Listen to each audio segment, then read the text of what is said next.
Jemaat yang dikasih Tuhan, Shalom, selamat hari Minggu. Kita ketemu lagi di dalam ibadah, mendengar firman Tuhan yang luar biasa. Shalom untuk Pastor Hari dan Ibu, para elders, dan juga para leaders dan seluruh jemaat dari Jakarta City Blessing Green Lake City. Shalom dan Tuhan Yesus memberkati. Dan kita jumpa kembali di dalam firman Tuhan yang luar biasa.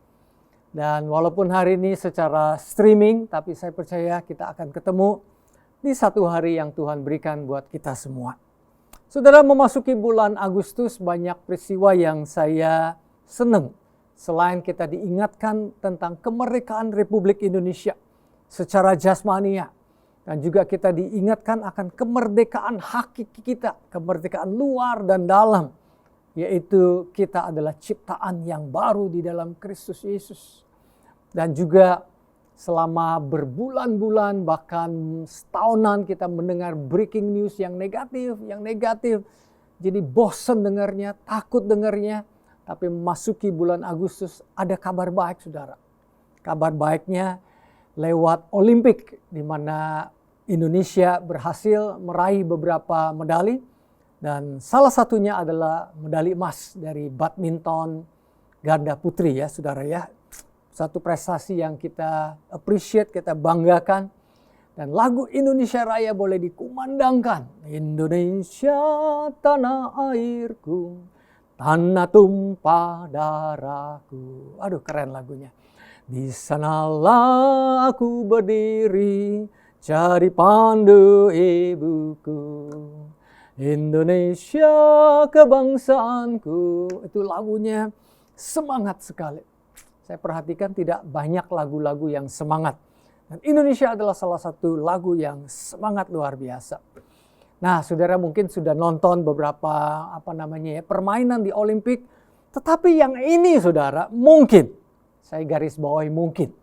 Mungkin juga saudara sudah pernah nonton. Tapi mungkin saudara tidak sempat nonton atau miss. Atau dari berita-berita miss. Yaitu regu atau tim rugby. Rugby itu apa ya? Permainan bola yang ada di terkenalnya di daerah Selandia Baru, di New Zealand, Selandia Baru, New Zealand, Australia. Kalau tidak salah datangnya dari Inggris deh. Jadi permainan rugby bolanya seperti bola American football, tidak bulat. Dan boleh disepak, ditendang, boleh juga dipegang pakai tangan. Nah, tim ini terdiri dari 7 orang.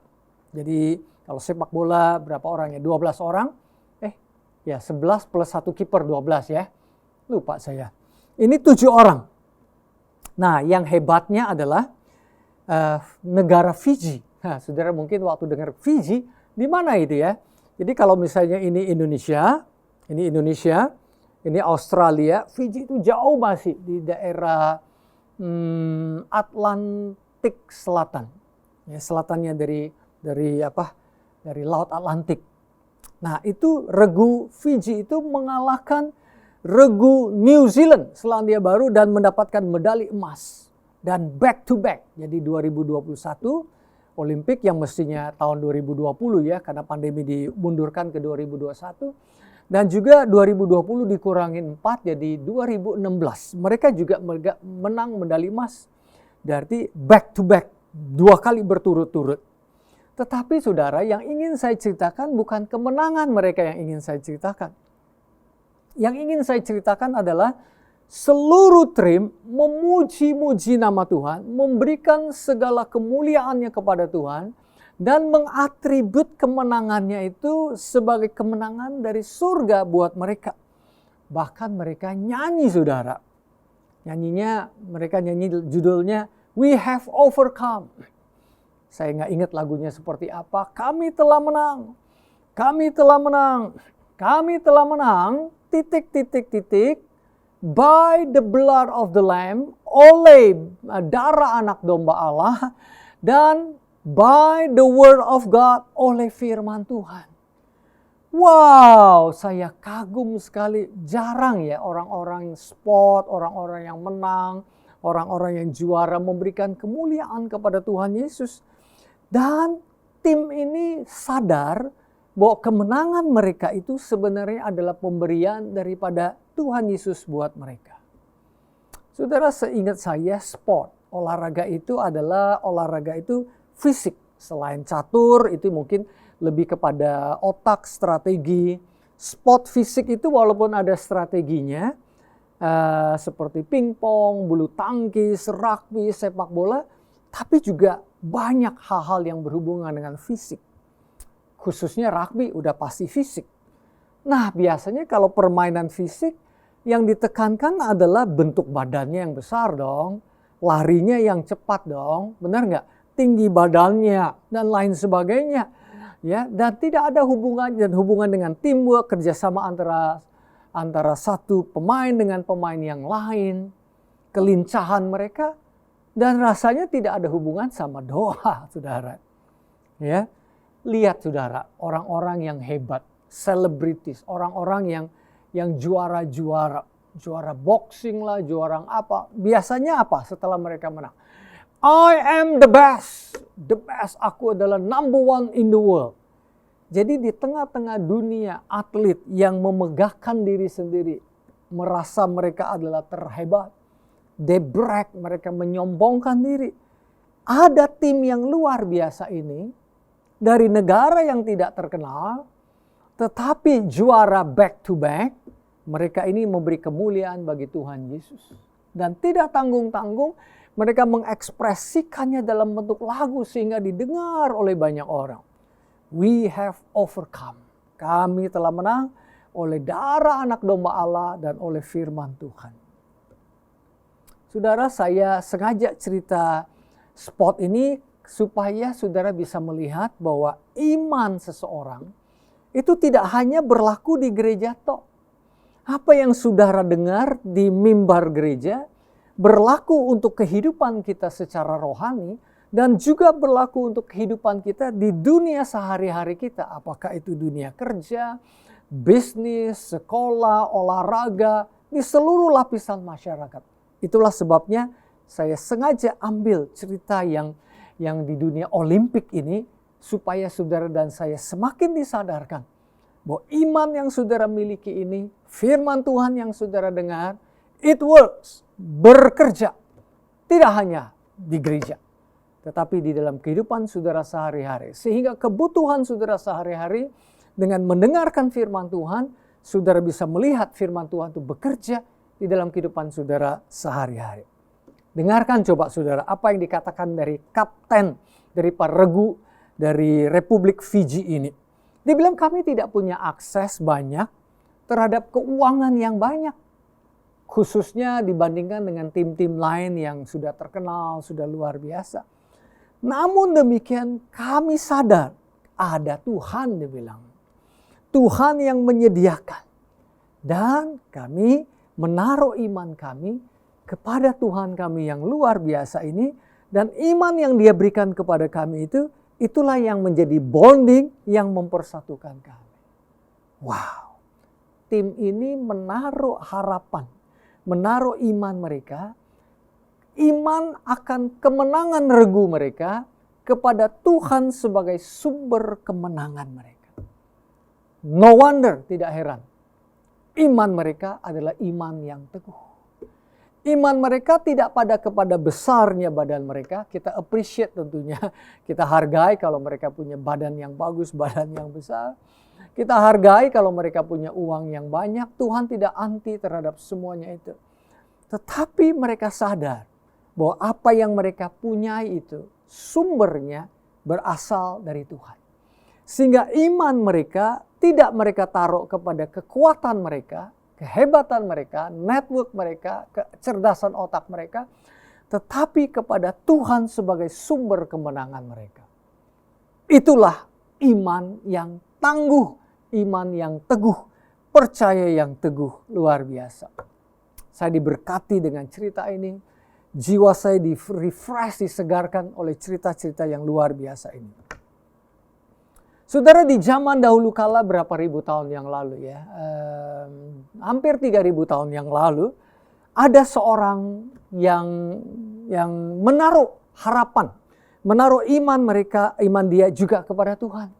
Walaupun dia mengalami tantangan yang besar, bahkan tantangan yang sangat amat besar.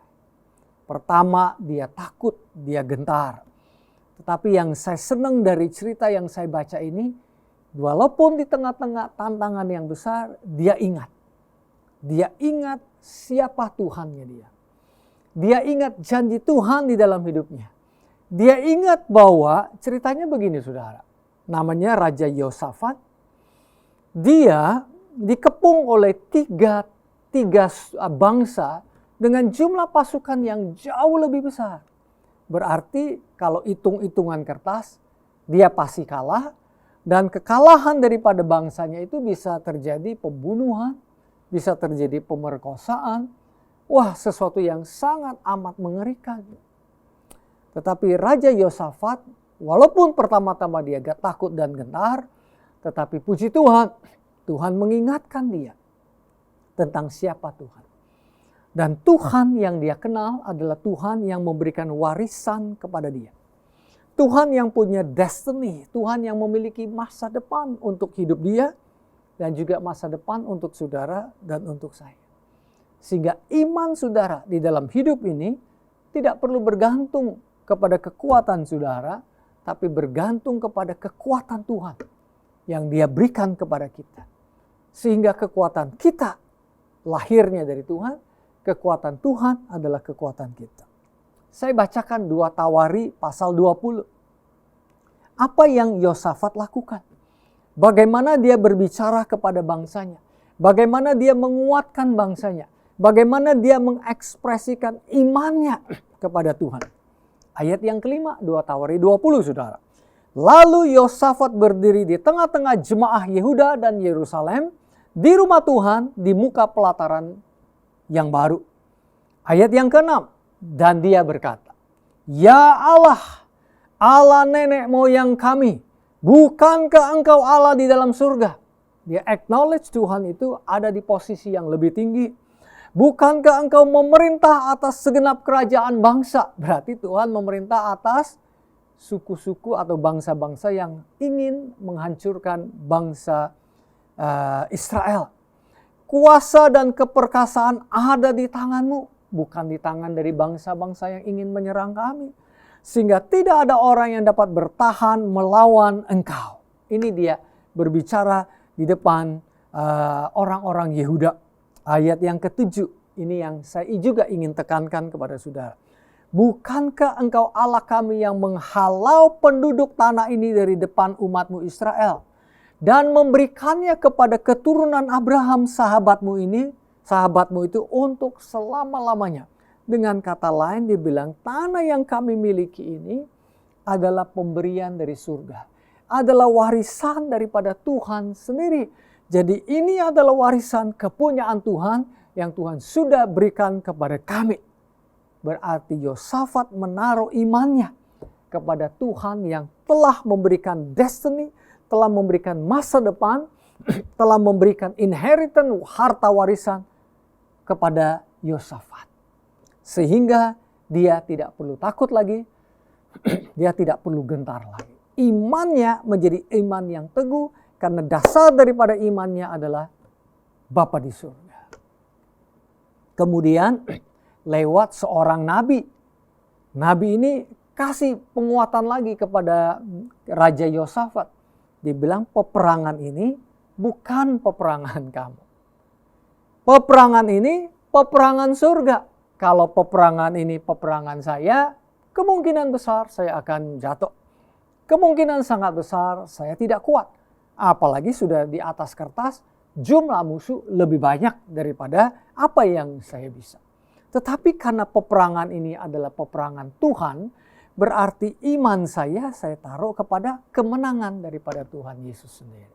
Dalam hal ini Bapa di surga. Dan apa yang Yosafat perlu lakukan? Yosafat perlu face the enemy, menghadap musuh. Yosafat tidak perlu takut. Hadapilah musuhnya. Untuk apa? Bukan dengan kekuatan kita.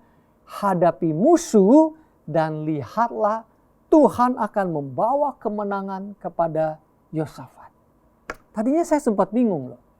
Pada saat Yosafat dibilang ini bukan peperangan kamu, Mendingan kamu bersembunyi aja. Mestinya kan begitu kan, bukan peperangan saya di rumah aja bersembunyi. Tidak. Tuhan bilang kamu maju menghadapi musuhmu. Loh, Tuhan tadi katanya bukan peperangan saya. Kenapa sekarang saya harus maju? Keren Tuhan. Maju untuk menyaksikan bagaimana Tuhan mengalahkan musuh-musuhmu. Wow, dan tidak hanya demikian, kamu bisa mengambil harta benda daripada musuh-musuh.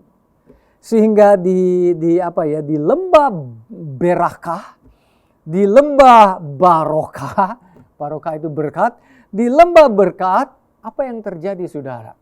Bangsa Yahudi di bawah kepemimpinan Raja Yosafat, plunder, mengambil harta warisan, jarahan selama 3 hari di lembah berkat saudara. Luar biasa. Apa yang saudara dan saya bisa pelajari dari cerita ini? Yang saya pelajari, Yosafat memiliki iman yang teguh. Dari mana imannya bisa teguh? Sederhana.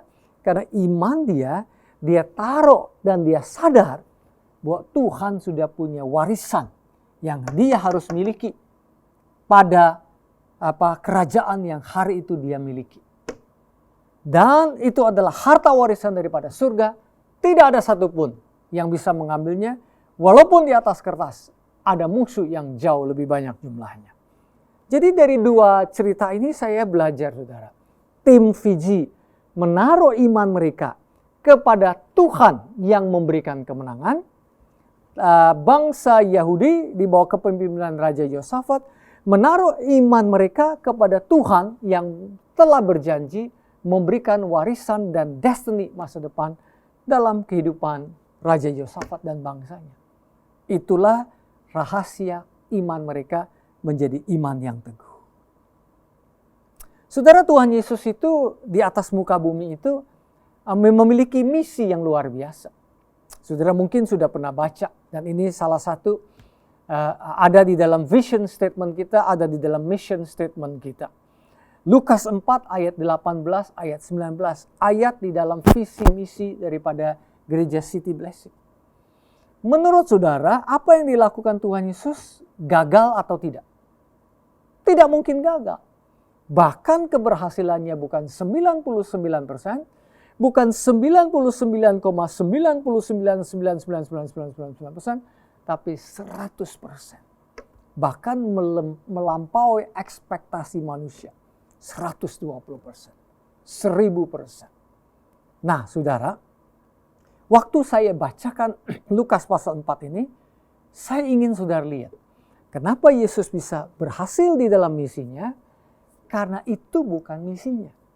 Itu misi daripada Bapa di surga, yang Bapa di surga berikan kepada Tuhan Yesus untuk umat manusia. Lukas 4 ayat 18, Roh Tuhan ada padaku.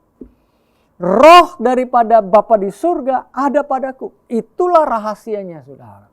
Roh Tuhan ada padaku oleh sebab ia telah mengurapi aku. Dia, Roh Tuhan itu mengurapi aku untuk menyampaikan kabar baik kepada orang-orang miskin. Memutus aku memberitakan pembebasan kepada orang-orang tawanan, ayat 17. Penglihatan bagi orang-orang buta. Membebaskan orang-orang yang tertindas, memberitakan tahun rahmat Tuhan alias anugerah telah datang. Karena Tuhan Yesus melakukan misi daripada Bapaknya, Tuhan Yesus tidak pernah ragu. Kenapa? Karena itu adalah visi dan misi daripada Bapa di surga buat dia. Haleluya. Luar biasa. Dan satu hari Yohanes Pembaptis, saudara tahu Yohanes Pembaptis kan ya? Yohanes Pembaptis itu sepupunya daripada Tuhan Yesus. Yohanes Pembaptislah yang merupakan orang yang membuka jalan bagi Tuhan Yesus. Pionirnya lah, forerunner-nya. Dia yang memperkenalkan Tuhan Yesus kepada dunia ini. Yohanes Pembaptis itu ngerti firman Tuhan. Ngerti Taurat Tuhan. Luar dalam dia tahu. Ngerti nubuatan akan kedatangan Tuhan Yesus. Sebagai orang yang membawa covenant, the new covenant. Dia tahu persis. Jadi dia memperkenalkan Tuhan Yesus. Tetapi satu hari Yohanes Pembaptis dipenjara. fakta di lapangan itu membuat dia mulai goyah imannya. Kemudian dia kirim murid-muridnya, dia bilang, kamu pergi kepada Yesus. Coba kamu tanya dia, benar gak sih kamu ini Mesias? Itu yang Yohanes alamin. Kasihan juga Yohanes pada waktu itu. Dan yang bagusnya saudara ya, murid-muridnya datang kepada Tuhan Yesus. Pada waktu murid-muridnya ingin bertanya kepada Tuhan Yesus, apa yang menjadi pertanyaan Yohanes Pembaptis? Apa yang Tuhan Yesus lakukan? Dia sedang menggenapi misi yang Bapaknya berikan kepada dia. Dia sedang menyembuhkan orang sakit, dia sedang mencelikkan mata yang buta, dia sedang membangkitkan orang mati, dia sedang melakukan apa yang merupakan misi Bapa di surga buat dia. Dan setelah dia melakukan itu, dia ngomong sama murid-muridnya Yohanes Pembaptis. Dia bilang, kamu kasih tahu ya Yohanes, apa yang kamu lihat aku sudah lakukan dan sedang lakukan. Dengan kata lain, Tuhan Yesus menyampaikan pesan misi daripada Bapa di surga kepada Tuhan Yesus, kepada Yohanes Pembaptis. Nah, sebagai pendahulu daripada Tuhan Yesus, sebagai orang yang membuka jalan, Yohanes Pembaptis tahu persis misi daripada Tuhan Yesus yang berasal daripada misi Bapa di surga.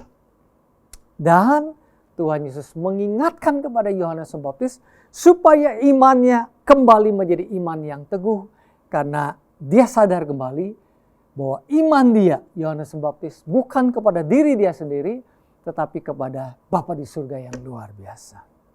Haleluya. Dan saya kagum sama Tuhan Yesus. Tuhan Yesus itu kalau ngomong, gak cuma ngomong. Omongannya itu menjadi mukjizat. Omongannya itu menjadi kenyataan. Itulah Tuhan Yesus. Ya.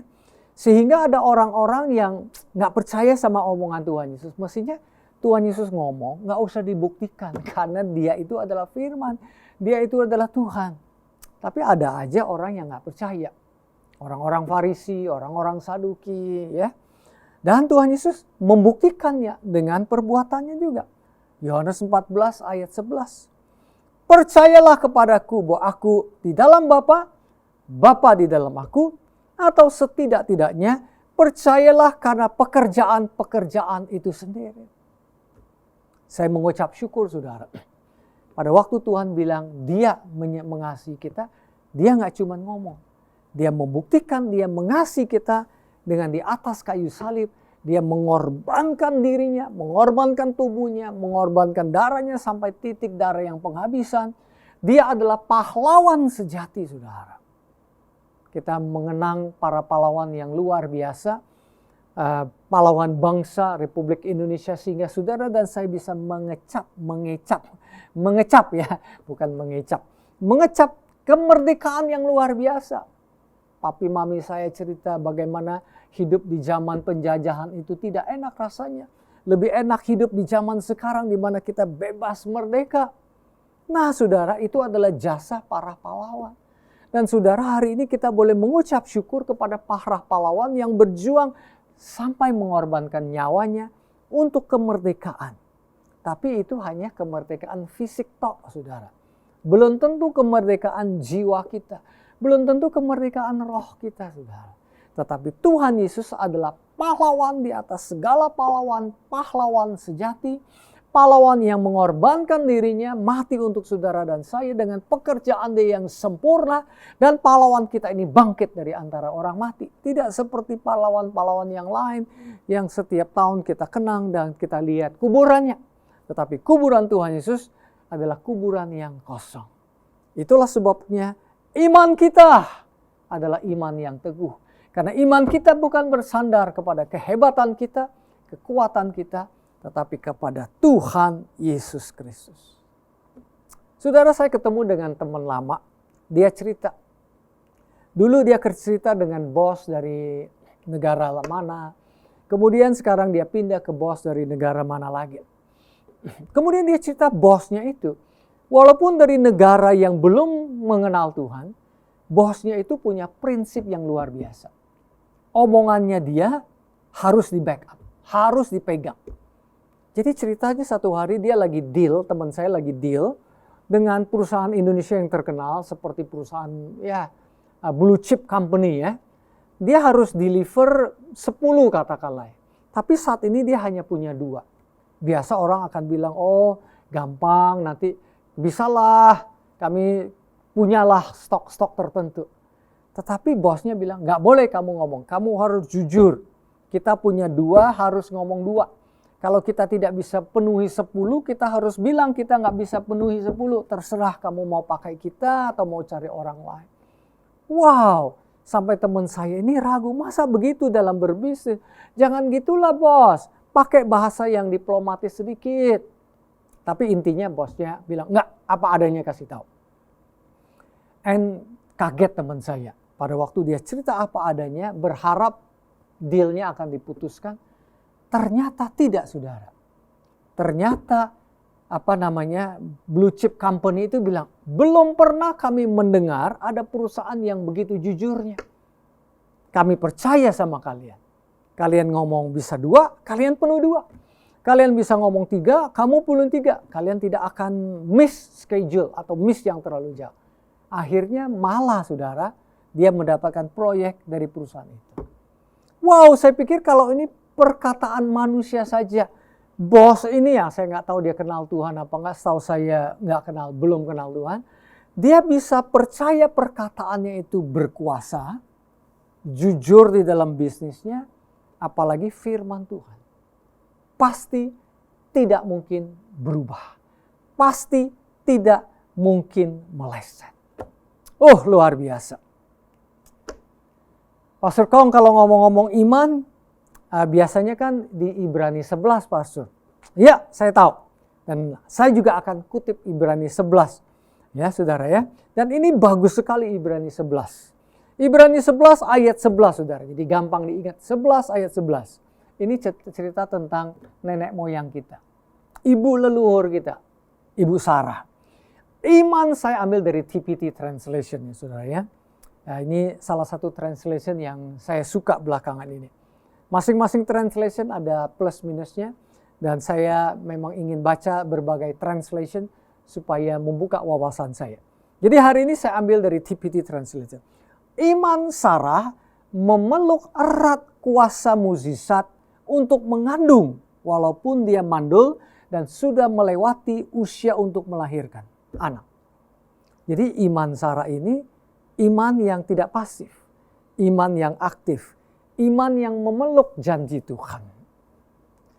Karena otoritas dari imannya bersandar, perhatikan kata bersandar, bahasa Inggrisnya rest. Iman Sarah ini bersandar pada Dia, Tuhan, yang memberikan janji itu. Iman Sarah tidak bersandar kepada fakta jasmania dia. Iman dia bersandar, rest. Tidak bergumul, tapi rest. Tidak strive, tidak dipaksa-paksakan. Tetapi bersandar, rest, beristirahat. Beristirahat yang aktif, yang kepada Dia yang memberikan janji itu. Dan dia berpegang kepada kesetiaannya. Sarah berpegang kepada kesetiaan Tuhan Yesus. Luar biasa. Saudara, iman itu kadang goyah, kadang mengalami tantangan. Karena apa, saudara? Karena panca indera kita.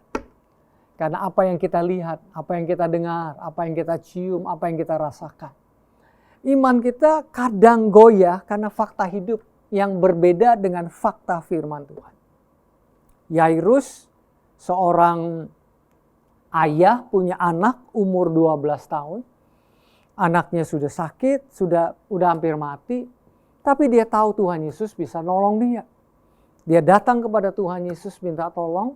Cerita panjang saya perpendek. Tuhan Yesus on the way ke rumahnya dia. Tetapi sayang, di tengah jalan ada halangan sana, ada halangan sini. Ada perempuan 12 tahun pendarahan disembuhkan. Jadi interaksi Tuhan sama perempuan ini makan waktu. Belum lagi orang-orang berjubel sehingga Tuhan Yesus jalannya nggak bisa cepat. Intinya dia terlambat sampai ke rumah Yairus. Sehingga sebelum Tuhan Yesus sampai, sudah ada berita dari rumah kepada Yairus bahwa anakmu sudah meninggal. Apa yang Tuhan Yesus kasih tahu Yairus pada saat berita buruk itu sampai ke telinga Yairus? Tuhan Yesus berkata, only believe. Percaya saja. Percaya saja kepada siapa tentunya? Percaya saja kepada Tuhan Yesus. Dia adalah Tuhan yang membangkitkan orang mati. Dia adalah Tuhan yang menyembuhkan orang sakit. Haleluya. Satu hari ada jemaat di Bellagio, saudara, mengalami tantangan COVID. Sampai 2 bulanan harus karantina. Baik karantina mandiri maupun di rumah sakit. Saudara bisa bayangkan nggak betapa stresnya dia, betapa downnya dia.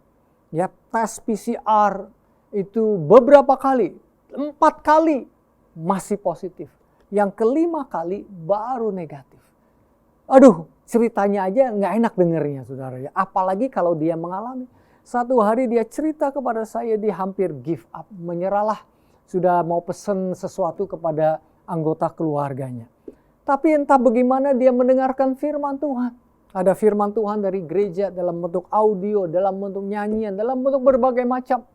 Tiba-tiba pada waktu dia ingin mengasihani diri sendiri, dia ingin give up, tiba-tiba teleponnya itu bisa keluar perkataan seperti itu. Khotbah audio saya. Kaget dia. Inti daripada apa yang dia dengar itu adalah bangkitlah. Arise. Bangunlah, bangkitlah. Tiba-tiba firman itu menjadi rema dalam hidupnya. Dia tidak jadi menyerah. Dia tidak jadi mengasihani diri sendiri. Cerita saya perpendek. Akhirnya dia keluar dari rumah sakit. Dan dia memberikan kesaksian yang luar biasa. Saudara, iman itu datangnya dari mana? Tadi saya sudah sebutkan. Iman itu datang dari pendengaran. Jemaat ini, leader ini mendengar firman Tuhan. Imannya timbul. Roma 10 ayat 17. Jadi iman timbul dari pendengaran. Dan pendengaran oleh firman Kristus. Pada waktu kita mendengar firman Tuhan, pada waktu kita mendengar firman Kristus, kita diingatkan tentang siapa Tuhan. Tentang kasih-Nya, tentang anugerah-Nya, tentang belas kasihan-Nya, tentang pengorbanannya buat kita, tentang misinya, tentang kemenangan Tuhan, tentang apapun yang luar biasa daripada Tuhan, sehingga iman kita dibangkitkan, saudara. Pastor Kong, tadi Pastor bicara iman Ibrani 11. Tidak semua orang yang di Ibrani 11 itu punya iman, dan kemudian imannya berhasil di dalam manifestasi secara fisik. Betul, saudara. Mengapa bisa demikian?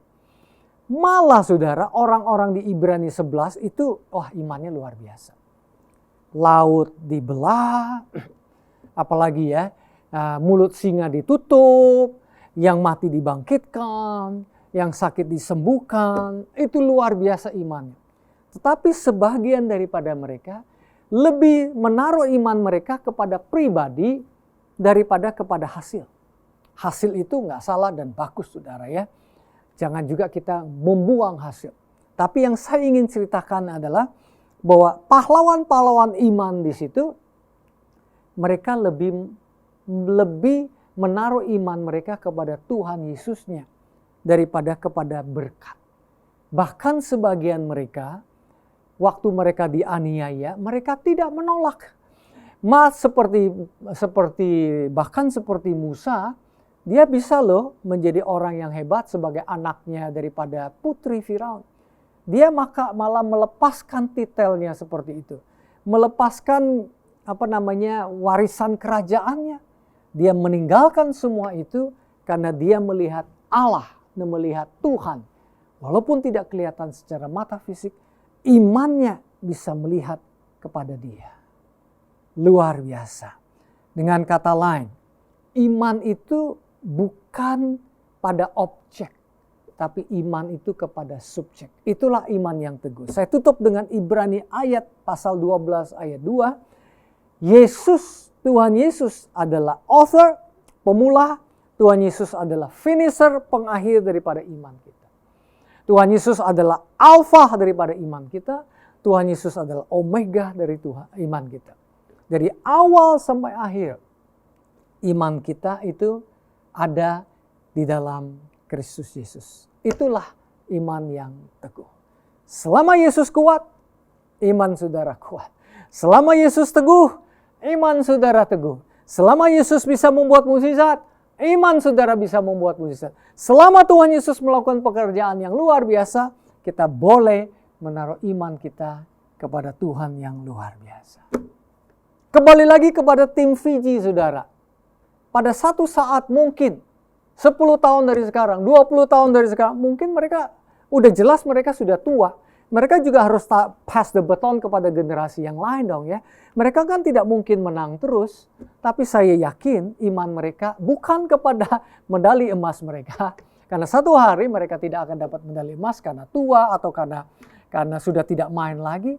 Tapi pujian dan penyembahan mereka tetap kepada we have overcome, kami telah menang by the blood of Jesus, oleh darah anak domba Allah, and by the word of the Lord, oleh firman Tuhan. Bapak, aku berdoa di dalam nama Tuhan Yesus untuk jemaat Jakarta City Blessing yang ada di Green Lake City.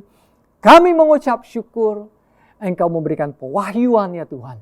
Engkau adalah sumber dan juga Engkau juga yang mengakhiri iman kami. Engkau adalah Alfa dan Omega daripada iman kami, sehingga kami tidak perlu goyah di dalam hidup ini, di dalam nama Tuhan Yesus Kristus. Apabila di antara jemaat ada kebutuhan-kebutuhan, baik kebutuhan keuangan, kebutuhan sakit penyakit disembuhkan, kebutuhan kesehatan dari surga, kebutuhan komunikasi, kebutuhan hubungan keluarga, Tuhan Yesus, kami berdoa dan kami percaya, kami menerima dengan iman percaya mukjizat terobosan yang Tuhan berikan. Di dalam nama Tuhan Yesus Kristus. Amin. Jemaat yang dikasih Tuhan, pemirsa, pendengar yang setia dimanapun saudara berada, khususnya buat saudara yang belum mengenal Tuhan Yesus sebagai Tuhan dan Juru Selamat. Tuhan itu punya kemenangan buat saudara. Dan tidak hanya kemenangan, Tuhan punya hidup yang kekal buat saudara dan buat saya. Caranya bagaimana Pastor Kong? Gampang. Saudara percaya saja sama Tuhan Yesus sebagai Tuhan dan Juru Selamat hidup saudara.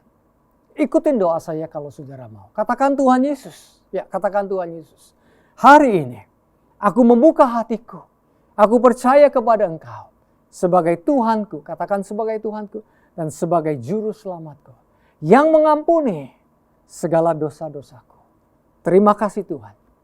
Hari ini jadikan aku putra putri kerajaan surga. Dalam nama Tuhan Yesus. Amin. Apabila saudara sudah doa demikian, yakinkan diri saudara bahwa saudara adalah putra putri kerajaan surga. Jemaat yang dikasih Tuhan, saya undur diri. Tuhan Yesus memberkati. Kasih daripada Allah Bapa menyertai kita semua. Anugerah Tuhan Yesus berlimpah di dalam hidup kita. Roh Kudus tinggal di dalam hidup saudara, memimpin saudara sampai Maranatha Tuhan Yesus kembali untuk kedua kalinya. God bless you. Amin.